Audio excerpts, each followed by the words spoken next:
Well, it's obviously an exciting time of the year for our players and coaches and program, and it's exciting to get on the bus and go play in an incredible tournament against the best teams in the country. So our players have worked hard and played well pretty much all the entire regular season, and looking forward to going down there and playing well. Hopefully we can stay more than 2 days. So no, we hadn't historically played our best baseball down at Hoover, and we're going to try our best this weekend or this week to change that. It'll be a tall order with who we have to play, but again, we're excited about going down and playing. I think we have a little bit of momentum going with the way we performed over the weekend, and hopefully we can carry that into our play starting on Wednesday. Don't know who we'll play, obviously, either Mississippi State or Georgia, but obviously we had our hands full with Georgia earlier in the year, and Mississippi State, while we hadn't played them, look at their pitching numbers. They're obviously terrific, and they have experienced players that have played in the College World Series and played for a national championship, so it'll be two great opponents.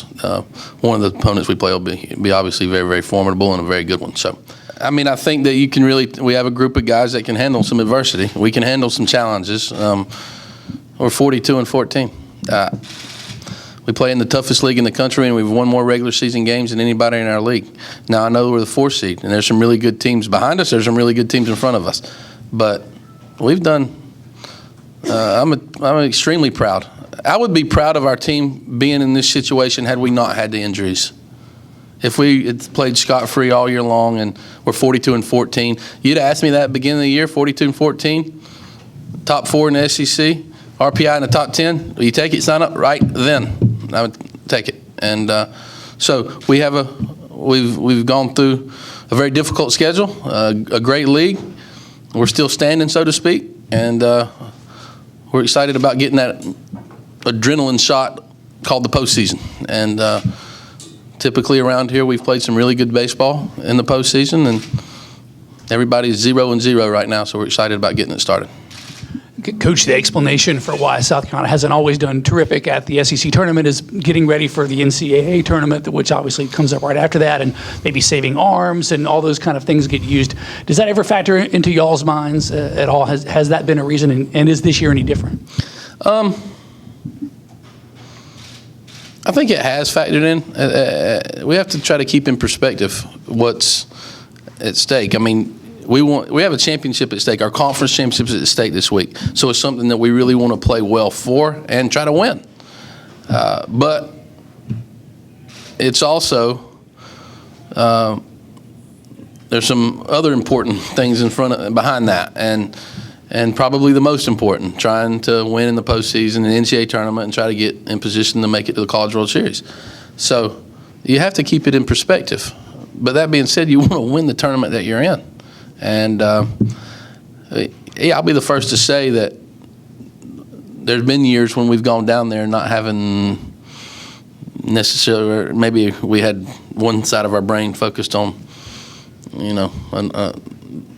10 days from now, so to speak. But we don't have that this year. We're going down there to try to win our first game, and I think we have a lot to play for, and it's important that we play well, and we're going to try our best to do that. When you make the decision whether to start Jordan or Reed, do you look at the matchup, the opponents you're going to face, or is it strictly going to be whether Jordan wants the ball or not? I'm going to treat Wednesday night like Coach Tanner used to treat Omaha with Michael Roth. If our best guy is healthy and ready to pitch, we're going to pitch him. I mean, I think it's that important of a game. If he's healthy and ready to go, we're going to give the ball to our best guy. And, Jordan's been our best guy for probably the last 2 or 3 years, and we'll give him the ball. Now, if he's on the fence and it's any question, I mean, there's any doubt in either his mind or mine, then we'll go a different direction. Obviously, our season doesn't end one way or the other on Wednesday night, but he's had 5 days. He will have had 5 days rest, and we play the late game, so essentially 5.5 days. That's usually plenty of time for a pitcher to bounce back. However, he is off schedule than his normal routine, pushed up by a day. So